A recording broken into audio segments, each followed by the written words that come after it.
Қайырлы күн, YouTube каналыма қош келдіңіздер. Әдеттегідей сіздермен бірге арайлым. Бүгін пломбир тортын жасап көрсететін боламын. Пломбир тортының ерекшелігі дәмі балмұздақ секілді.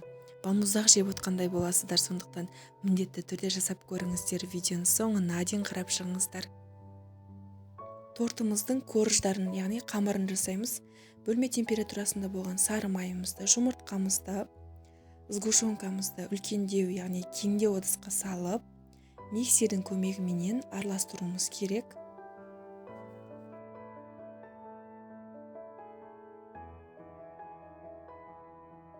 Оның какао разрыхлителді міндетті түрде илектен өткізіп, аз-аздан салып, миксердің көмегіменен ары қарап тағы да араластыруымыз қажет, яғни бізде қамыры дайын болады.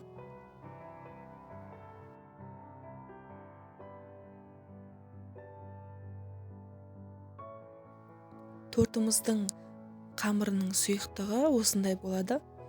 Арнайы кондитерлік қағазға шеңбер сызып алғанмын.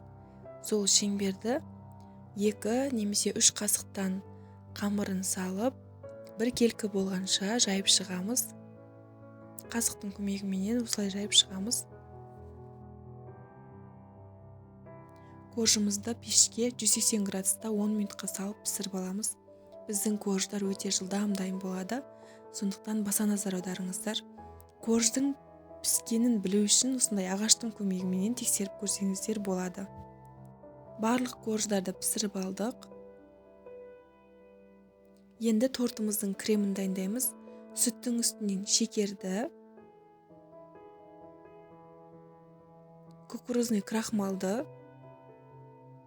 және де жұмыртқаның тек қана сарысын қосып, венчиктің көмегіменен біркелкі болғанша араластырамыз. Енді газдың астын жағып, яғни жай отта араластыруды тоқтатпаймыз кремімізді. Осылай қалыпқа енгеннен соң сары майымызды салып, ары қарап тағы да араластырамыз. Осындай крем дайын болады бізде. Оттың астын өшіріп, бөлме температурасында суытып аламыз.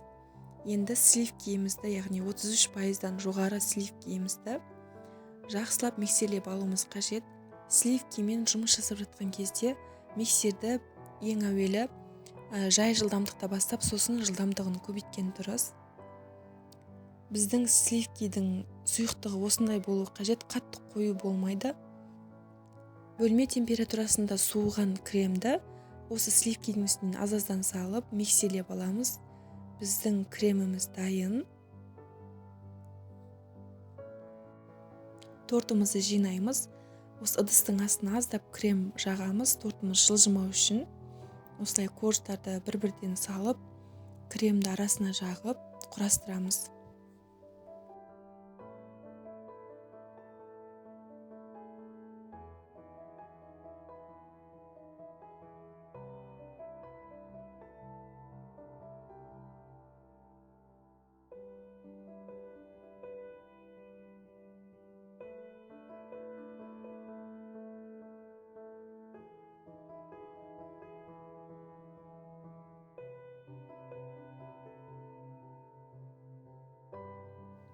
Ең соңғы корждың астыңғы жағын қойған дұрыс, сонда торттың беті тегіс болады.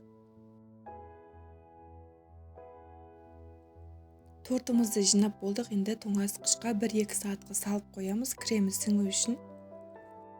Тортымыздың бетіне шоколадты ганаш жасаймыз, яғни водяной баняға сары майымыз бен шоколадымызды салып, ерігенше араластырамыз.